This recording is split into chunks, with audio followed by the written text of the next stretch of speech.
Welcome to another Costume Confidential. I'm Mona May, and today I'm pleased to welcome costume designer Jennifer Johnson to discuss her incredibly imaginative work on the focus feature film Bugonia, Yorgos Lanthimos' compelling black comedy that dives into the world of conspiracy theories and power of the internet to create echo chambers. Jennifer, thanks for joining me.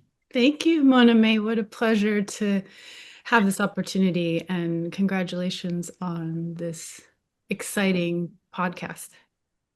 So excited to be here, and I just saw the movie and I'm like, it was incredible. I mean, the creativity, the wildness of this film just took me by surprise, and your work was so incredibly beautiful. I mean, the costumes at the end, the aliens just blew my mind completely. It was so, innovative and fresh and fun. So I just can't wait to talk to you, and really want to start with, how did you get the movie? How did you meet Yorgos, the director? And just tell me everything. Thank you so much, Mona, for coming out. It was nice seeing you at the screening, and it's so nice that costume designers come out and support one another. And this is such an exciting platform to share what we do. Yes, and Um, the details and behind the yeah, scenes, our process. It's like, yeah. I think it's our work is kind of mysterious to people. It is very mysterious. Everyone gets dressed in the morning, so everyone is an expert. Um, I met Yorgos in, I think it was around 2018. I did a short film with him in Mm. Mexico City called Nimic, that was with my childhood sweetheart, at least in fantasy, Matt Dillon. Oh my God, all our childhood. Yeah, My goodness. Outsiders, Bumblefish. So that was my first introduction with him, and then with Yorgos, and then we did a movie called Kinds of Kindness. Oh, okay. Um, and so I was really excited to be invited back. He's an incredible director, and I was a fan before I met him. I stayed quiet about that, but I followed his films for a long time and was really excited to dive into his fractured world, of diving into like such deep psychology, the movies, which I'm really interested in. I do period movies and contemporary, and I love his contemporary world, because it really gets into the underlayers, under the fingernails of the grit Absolutely. of what makes people who they are and Yeah, what makes them such complicated. cosmos. Yeah, such cosmos that he builds. And this is so Yeah. so different too. Like the small and large, all the dynamic of this movie was so interesting, too. Yeah. And tell me about the research and kind of his approach, and how do you guys connect? I mean, I was listening to you speak, and the other um, head of departments, how little kind of information maybe you get to work with, which is kind of very interesting because it does leave a lot of room for us as creatives. Yeah, it's a really incredible gift that he gives you. It's terrifying initially, and then kind of once you feel like you're in good company because all the other heads of department are in the same boat, Mhm. and you feel very supported by Mhm. Yorgos allowing that freedom, which Right. can be scary, but I think it's actually a gift because it allows the designer or the actor or hair and makeup, photography, all of it to be ourselves. And that's a really Yes. unusual thing to be You know, given the opportunity to just be you and kind of even like expose yourself. And it's quite uncomfortable, but also incredible. So he really he gives you like a few words, maybe a few images. Of course, you have the script, and you have some conversations, and then he really lets you run with it. And he loves people that have a sense of humor and that are not afraid to make a fool of themselves. Like he really wants you to go for it. That's sort of like the license he's given you, is to run wild and free. I love that. I love that. And I love whimsy. I love Yeah. whimsy. movies and in costume. And I think, what's so cool, it's like there's no limit in a way to the imagination and contribution. I think it's really fun. I mean, it's like this giving the space to all the actors and I Yeah. think the creatives. And like you said, I kind of feeling confident, being scared, but also feeling confident and coming out with something. I mean, it's very rare, I think, It's in our process, it's really unusual, and I think a lot of people that get invited to that, we're so used to being told what to do, and we get into that habit, and to break free of that and to get back to your childhood kind of self, where you're not self-aware or you're not self-conscious, is really hard for adults to get into that space. And it's incredible that Yorgos like really invites all of us to, it's almost like a laboratory or like a circus or a art I love that. school, that we brew up cross departmentally and with the actors, this feeling, this mood, this sort of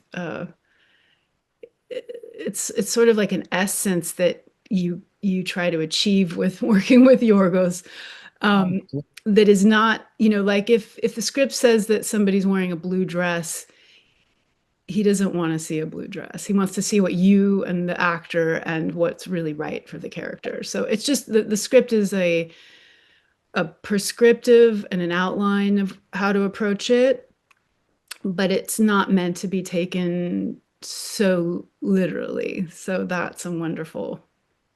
Oh, it's such a freedom. My goodness, but you do have to, you have to bring it on, you have to really dig deep, I think, and I Yeah, mean, you what have to be I a love, bit brave, I think. what I love that he said too, that he's like an observer too, he Mhm. kind of, he sees how everything fits together, and that's so unusual too, it's really, I mean, the flow, it's about the flow, which I Yeah, think. he's very decisive, and he's an amazing director, like really knows who he is and really has a voice, a very strong voice in all of his films that have a through line, and he responds to things very strongly when he sees them. But he likes to really explore, leave no stones unturned, and so for this, the process for Bugonia, the process started in 2024, 2023. We made the movie in 2024, but since we already knew each other from the past, he reached out to me and had sent me the script, and he said, I'd love you to read this. And by chance, I had seen the original Korean movie.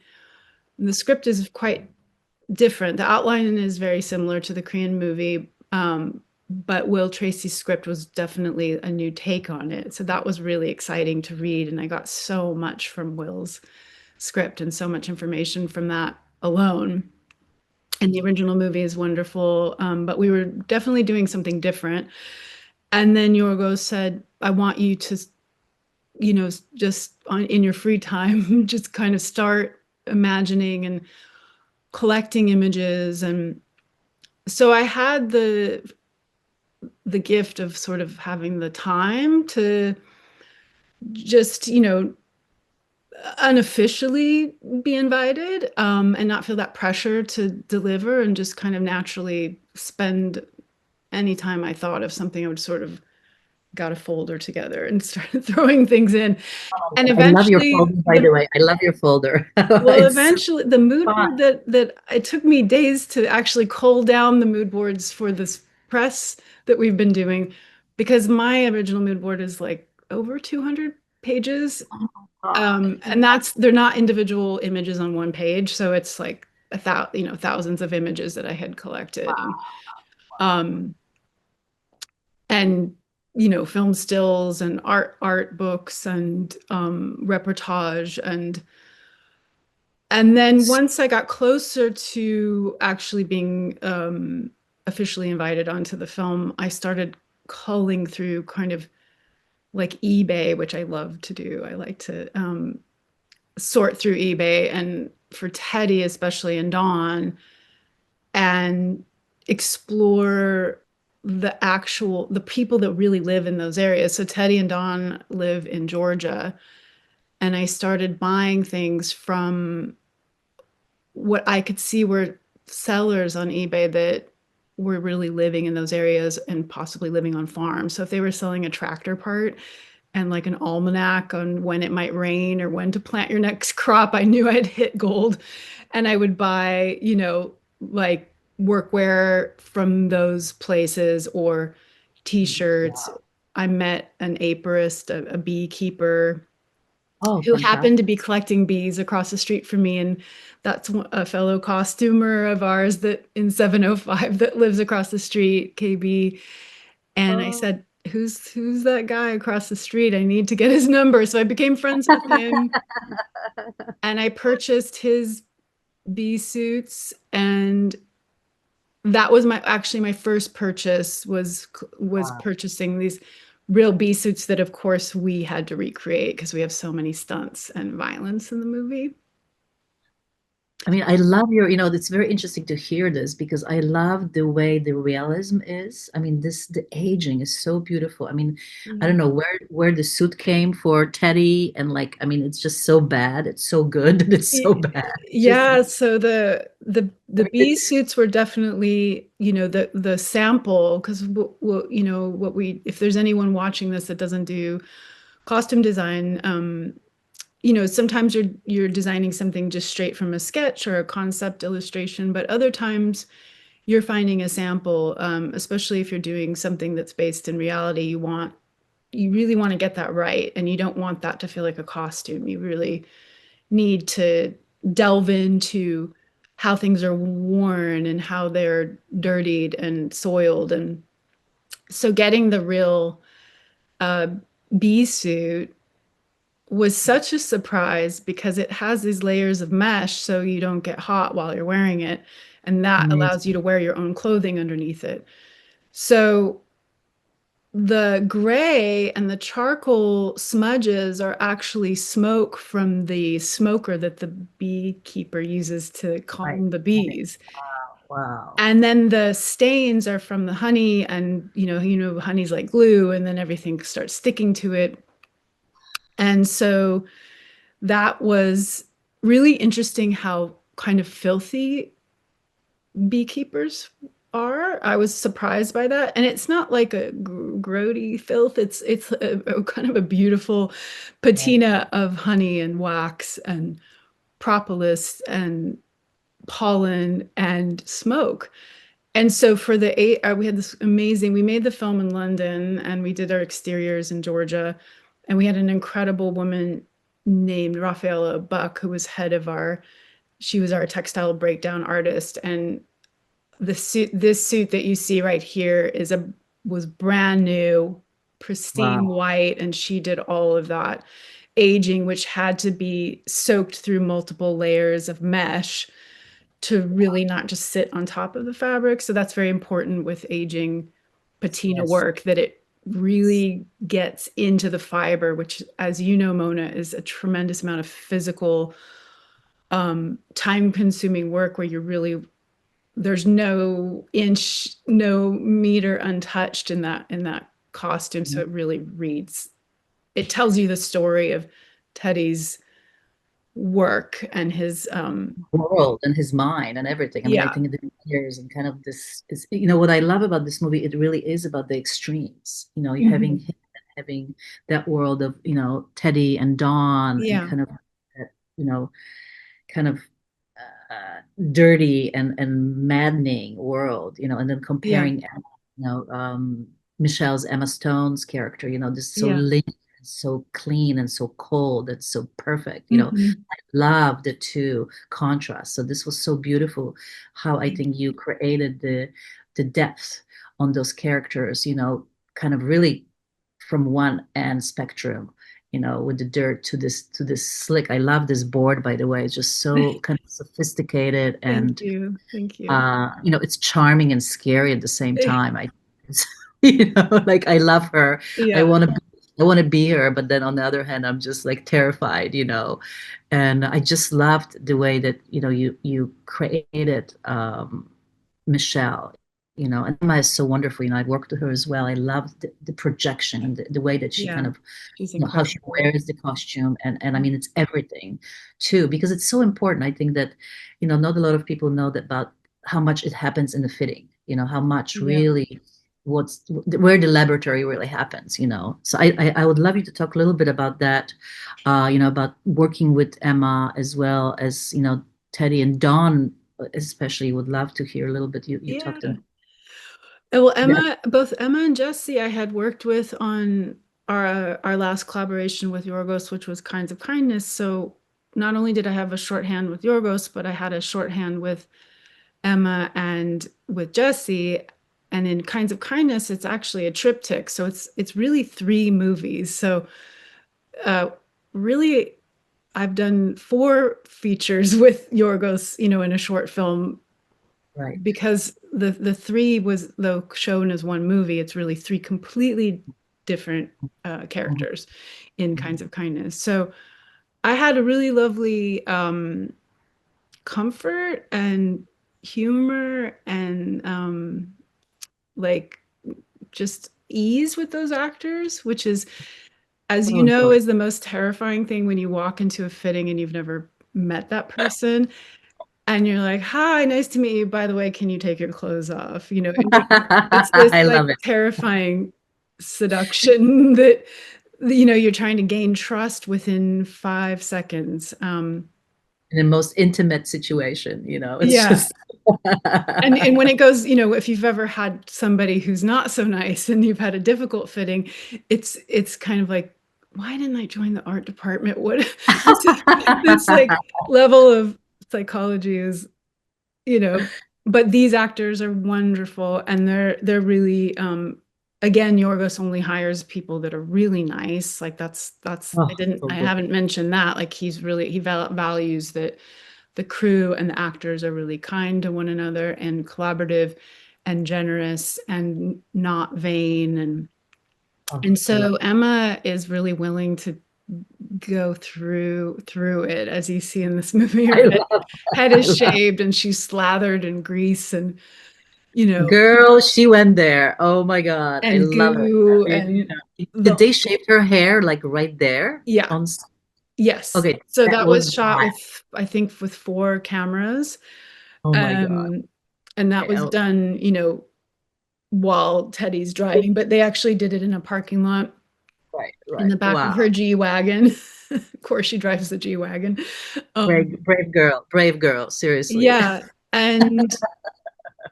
and with Yorgos, he loves things to be practical. He doesn't really like effects, and he's not a huge fan of wigs. She did have extensions for the role to make because it's thought that she communicates through her hair, and of course, this is full of spoilers, so she does communicate through her hair.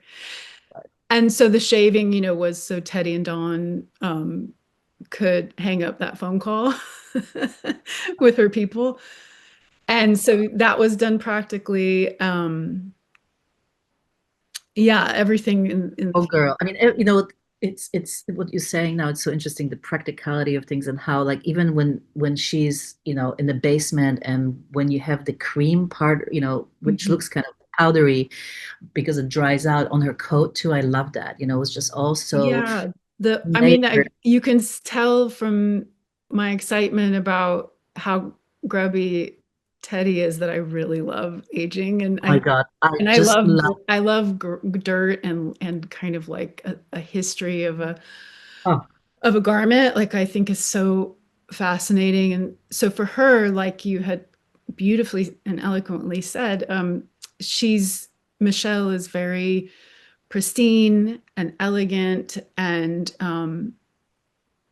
I think once you see the movie, then if you think back on her costume, her overcoat, that maroon overcoat, is almost like a royal cape. Like there's two ways to look at it. yeah, I It's love like that. she's a little frightening, and regal and royal, but also in the basement, I love the idea that that maroon, not only does it play throughout the entire movie, even when she gains Teddy's mother's dress, which we'll Oh, talk that's about so cool. I love that dress. Alicia. You have to talk a little bit about that. It was so like, what is that? I was Yeah, like, so where did that from? you have It this was through line of color, right? That gets you all the way to the end to her universe. This yes. maroon, this kind of blood feminine color. And I also loved how that would play against the white cream and knowing like how that would really show off the kind of humiliation that Teddy was, kind of he's trying to defrock her or take away Right, her right, right. power. And so the overcoat was really important throughout to just give her a sense of regalness, protection, that she's trying to hold on to her power. And then once she takes a shower and she gains his mother's dress, which is his mother Sandy, played by Alicia Silverstone. So that's a Hello, Alicia. fun Yeah. tie. Um, incredible human. Um, Yes. we we sense that she's losing her power at the dinner table. So there's a very interesting back and forth kind of tennis match at that dinner Yes. where, you know, you're seeing the power structure kind of go back and forth. But I love the femininity of that dress. I love it. I really felt it was such a cool thing because, you don't see her like this at all. I mean, it's an Yeah. armor. Her clothes are kind of an armor, I mean, Yeah. it's CEO that's just kind of heartless person, and that's what's changing here. It's Yeah. interesting. And It's open. suddenly she's very vulnerable looking. And Yes. Yeah. this scene has a lot of stunts in it. So there was a lot to consider with the dress. Um, Teddy, there's a dining table in this scene. This was just, for camera to take the table away. But there's a dining table where Jesse Plemons, it escalates this argument that they're having and this power dynamic struggle, and he jumps across the table and attacks her and knocks her backwards. And both of them do a lot of their own stunts. We did have stunt doubles as well. And there was so much consideration with that dress because it's not a great stunt dress. Like there's not a lot of room for padding. Padding.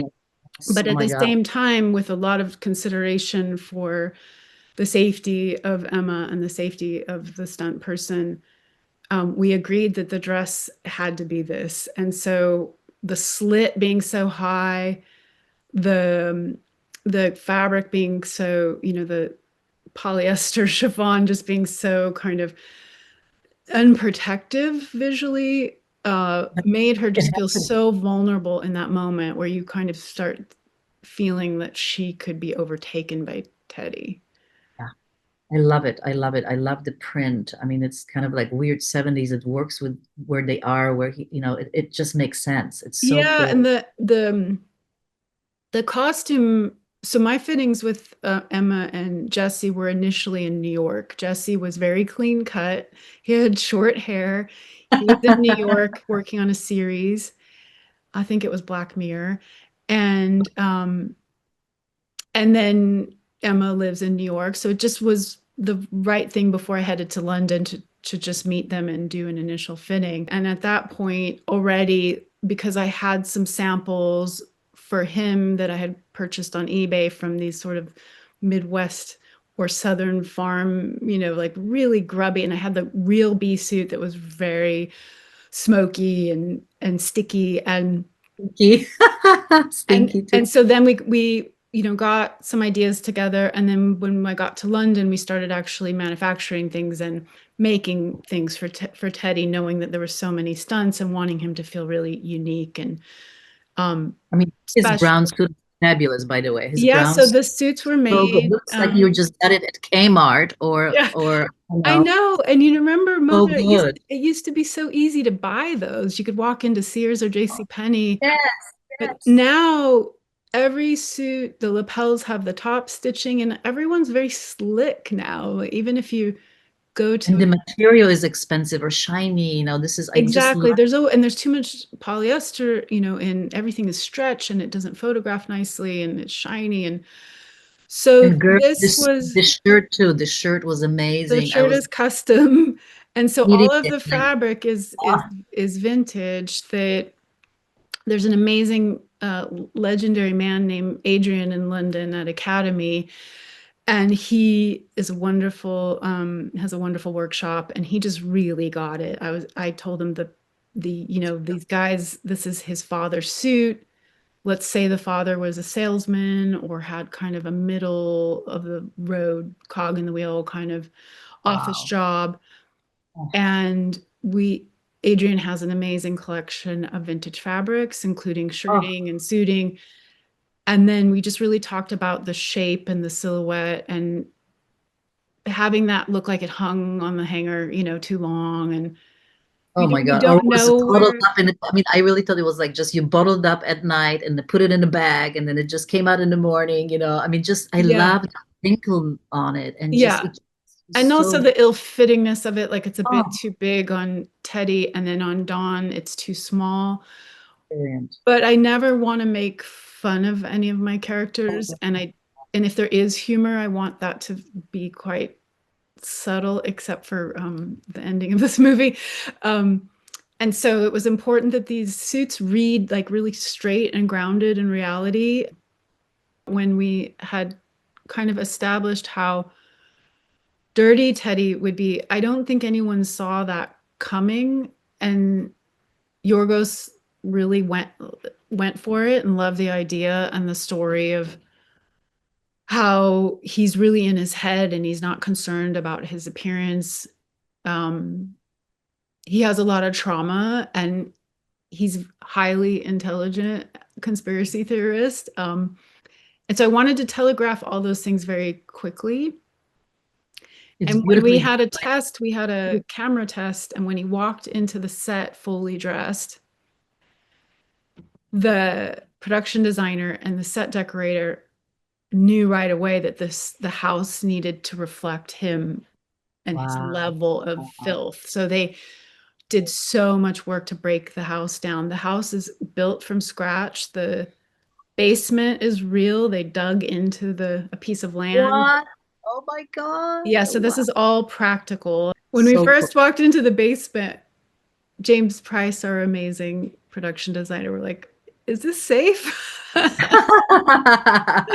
love it. I So love it. all of that is from, built on a piece of land in the countryside. Like this land was pristine and that house wasn't there.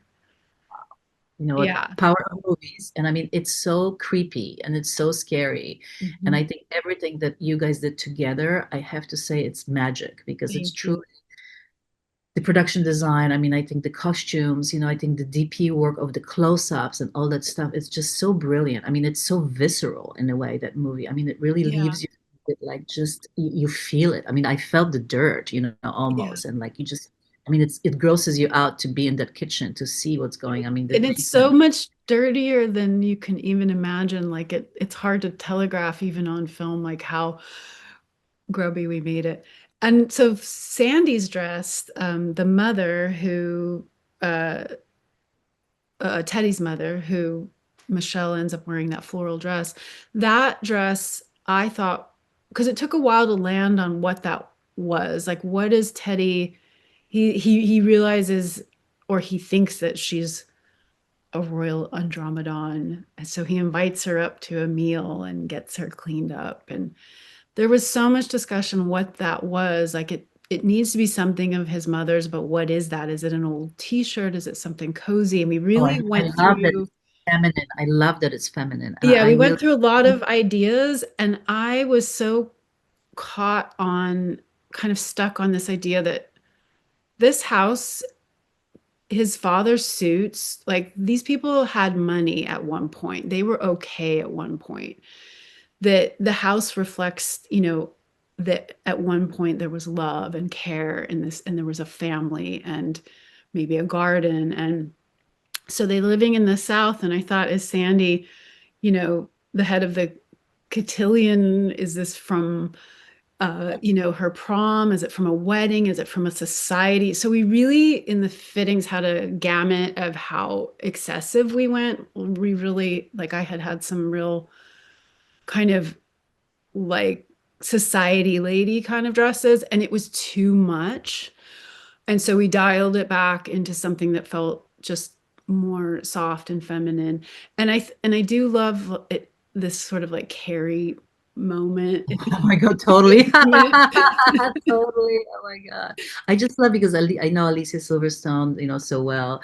And I love the way that she portrayed the mom to, I mean, there's something of that essence too, that she was kind of a hippie, a little bit of that yeah, too. And, how she kind of saw the caring, world kind of soft. organically something. Yeah. So that was really cool that I love the little sleeve. Hmm. It's just really beautiful. I think it really, what you did reflected all that past, coming into that moment and Thank you. what it meant, and the femininity. And then I think we can maybe segue to the femininity of the end of what you brought to the characters. I mean, it was just so incredibly beautiful Thank you. and magical what you did. I mean, we could spend a whole 2 hours truly talking about just those costumes. I Thank mean, you. you mentioned that it was not a lot again, information. Yeah, I mean, Yorgos, he said kind of like run with this idea of, clearly we have a moment. This is a sci-fi moment. Right, but not sci-fi, right? That he Yeah, said, well, in the script, right? You read it as okay, she's suddenly like sucked up into her ship, her mothership. which is so fabulous, by the way, to the whole water thing. I loved it. Yeah, Oh, the goo, yeah. the birth canal. Um, It's interesting. I just want to say, for people who are watching it, that I love the part, to me as a costume designer, you get to do these pieces in the movie and sometimes whole movies when you really can dive into your imagination, and something so yeah. different. Well, how do you come up with these concepts, and how far can you push it? Well, I Uh, think it's an interesting conversation because I think so often when you're watching a movie and also as a costume designer, you so want to know the process, right? Like it's such a, and we oh my don't God. always discuss that amongst ourselves. And I think it's nice to know, like from the inception, kind of, you know, when you're reading a script and how you, especially something that is never been done. I mean, this is wild, girl. I seriously like, oh my God. I was tripping seriously because it was like feminine. I mean, you said like, knitting circle, right? You're talking about like, I mean, jellyfish, outer space, I mean, vagina, all of it, it's Yeah. just, So freedom. we had, Yeah. a direct, James Price and I, the production designer, and I had a directive from Yorgos is just kind of like run with it. And my directive was think of something that has levity and humor in it and something that's normal. That was my directive. And so I took that and I concepted many different ideas of what I thought was sort of like communal, kind of Mhm.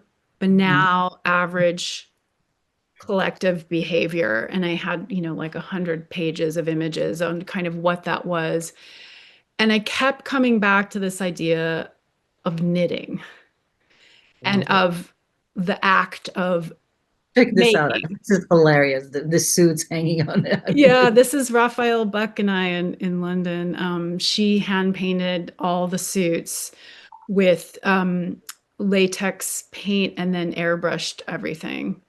was there Um, something that was light in there? Was that light in there, or? no, the suit is made, there's actually Because it's like there's a reflection. There's some kind of like, yes, because there's fabric, there's you said horsehair. boiled silk underneath it that is like a gold silk that has been overdyed maroon. And then Oh, under that is a white spacer suit. There's photos of that. So this is the initial concept illustrations that I did with Brooke Dibble, amazing concept artist. And we did this for months. Like this went on and on, all these tests, of like what is this material that we will use to knit? We tried medical like silicone tubing, latex tubing. We tried wool yarns, polyester yarns, um, different materials that all failed. Like none of it held, it would collapse. right, right, right, It would right. look too of this earthly world.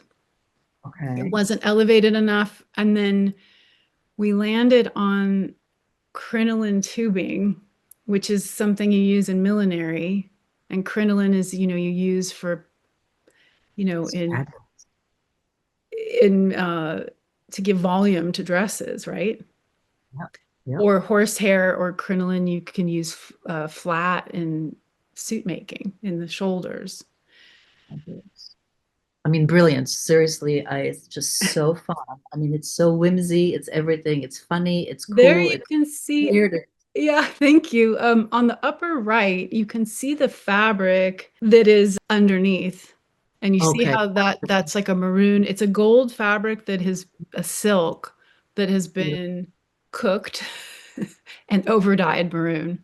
And so all of those individual costumes, that silk is hand sewn onto the spacer suit. So the spacer suit is like a kind of a I see. waffly, you see it there on the left, a Yeah. waffly fabric that is used in different applications. Even the military uses it because it's very comfortable in theory until It's you soft. start sewing a bunch of things on top of it.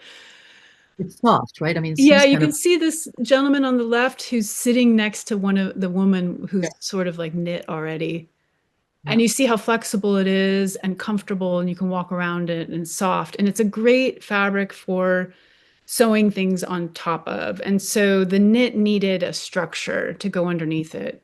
And this took a really long time to figure out like how to piece it all together and how to make it successful that you could actually like sit and walk in it.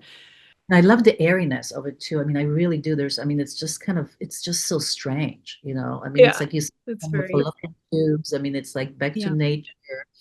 I mean, the whole thing of, you said it was macrame or it was knitted This is or, hand knitted. This is a master knitter named Trevor Collins.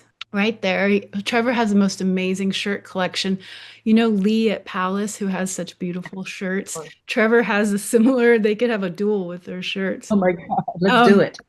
yeah, so Trevor, he's been doing like really amazing, like kind of in a circle of designers in London, around that circle, like Zandra Rhodes type circle, doing really creative Wow. designs in the 60s, Ozzy Clark, like that period of time in London. Wow. He's been making incredible fashion, art, and costume Wow. design, work with his knit. So Marion, our incredible costume supervisor, the first person she thought to bring on to this was Trevor. And he was Unbelievable. really instrumental figuring out, we really, like, he practiced with a lot of different types of knit once we landed on the crinoline. Hmm. Hmm. And then from there, he hired a couple other people across town, but it really was like homemade in people's homes. That part of it, that outer knit, is all Right. hand done. And so what I wanted to just finish saying is just the concept of it, because I think people just think like, oh, it's cute, it's knit. But I wanted to kind of emphasize Michelle's trajectory, right? Like we see her in the maroon overcoat and that becomes her color. And then we see her in Sandy's dress and that maroon sort of starts to drain away. And then she enters through the vaginal canal of the spaceship. And that's all very intentional that ship on the outside looks like a squid or a jellyfish, but on Uh-huh. the inside of the ship, um, the intention is that it is a very feminine space of rebirth and femininity and like fallopian tubes and uteral lining and all of that Yes. is very Oh my God, totally. very, Fallopian very tubes, yeah. So that is the camera is we shot it on VistaVision and you can see how the mags are laying flat. That it's a very big camera. And the DP, that's Robbie Ryan, our amazing DP, and he's waiting in this goo.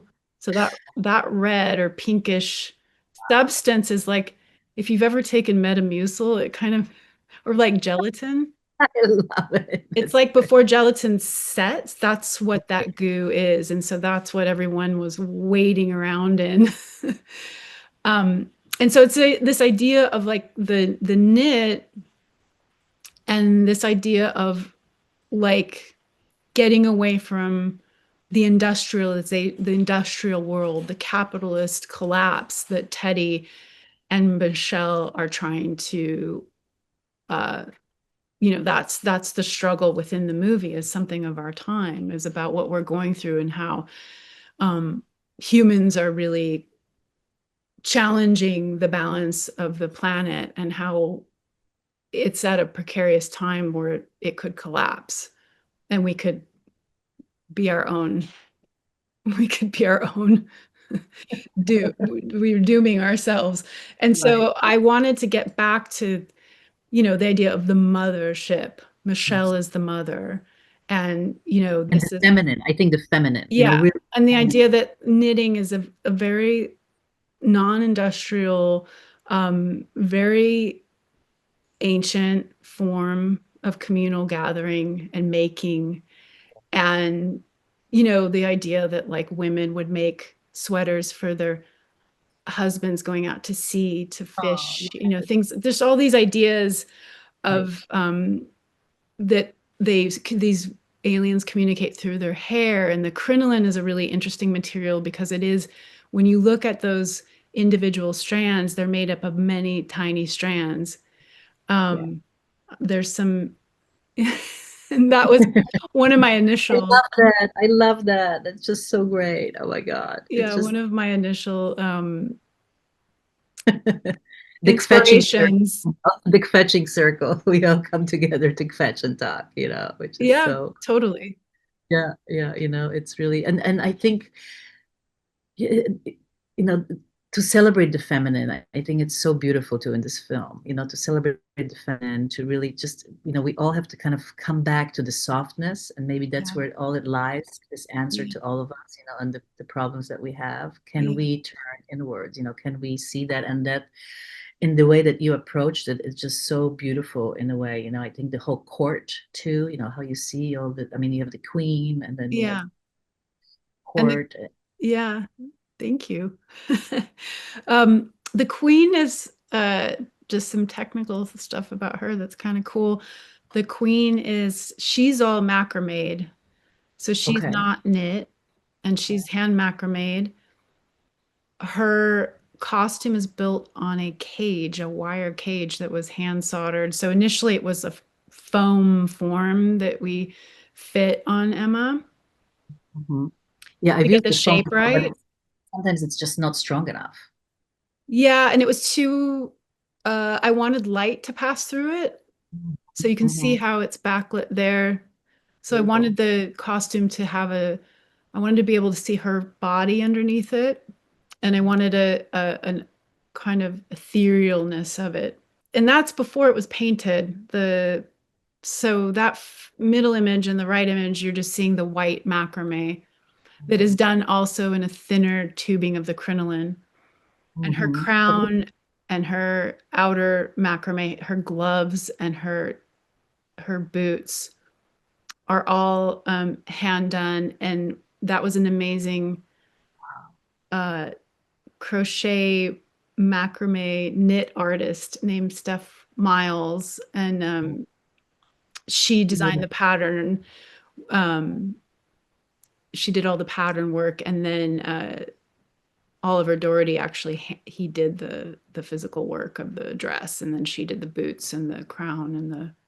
I feel really excited to work on a film that is so contemporary of our time, and I think that it's so important to get into that zeitgeist because I think all of us are struggling collectively, and I think to come together in the art world or music world or in the film world and be able to create something that gets everyone talking and nervously laughing and sharing a moment together that we're not alone in this, I think is I And I hope think that's what filmmaking and art can do for people is bring them into conversation.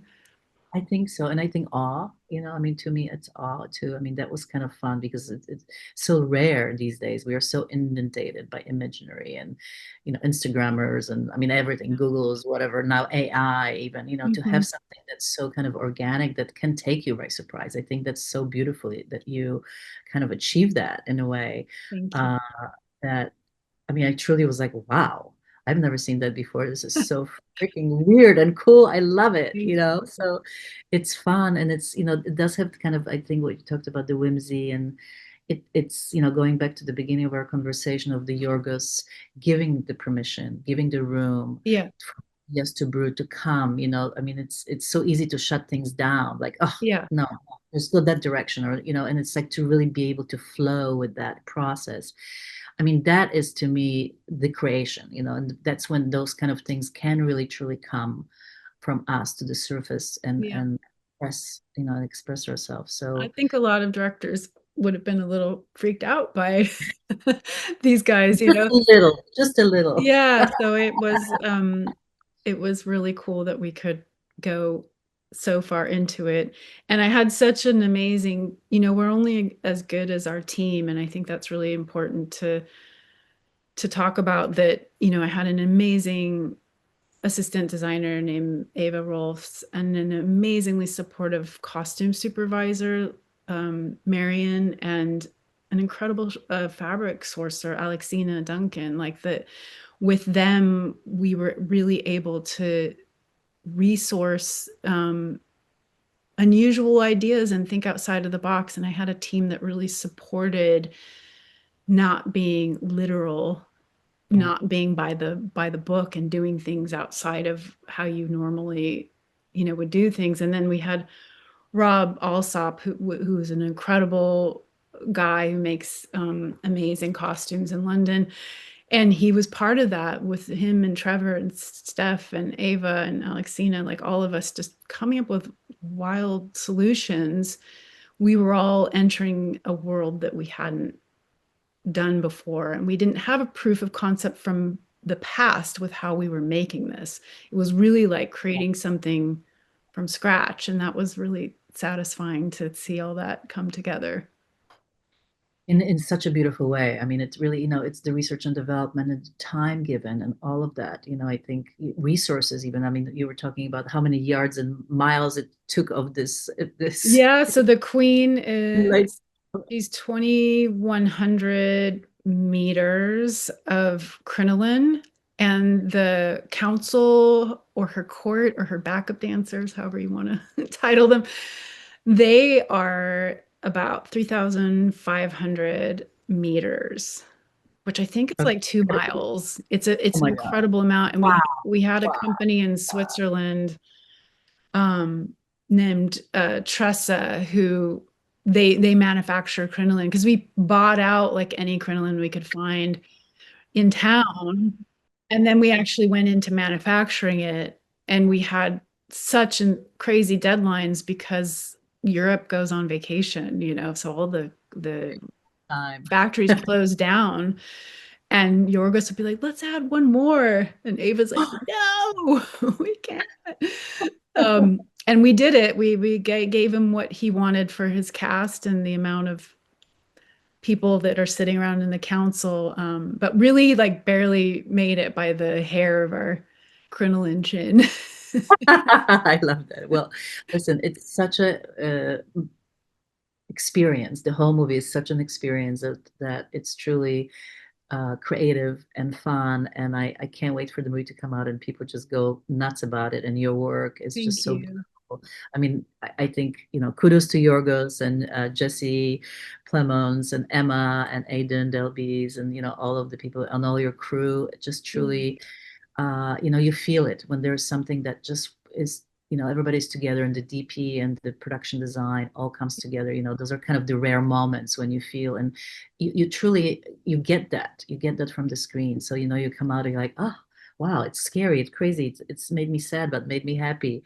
Yeah. All of as I said in the beginning, to me, that was so visceral. It was so beautiful in a way. You Thank you. got it deep, deep, deep, Thanks, deep. Mona. Well, I'm such a big fan of yours, and I'm so excited about your book, and Yes. I'm So excited about this podcast. And you're such a big supporter of designers, and I really notice that, and I really appreciate that. I think that our job is really hard, and I Yes. think like contemporary design, it's easy to get excited about the aliens, right? Because they are exciting, but contemporary design is equally hard in a different kind of way. And especially as I had said before, that everyone thinks they're an expert because they get dressed in the morning.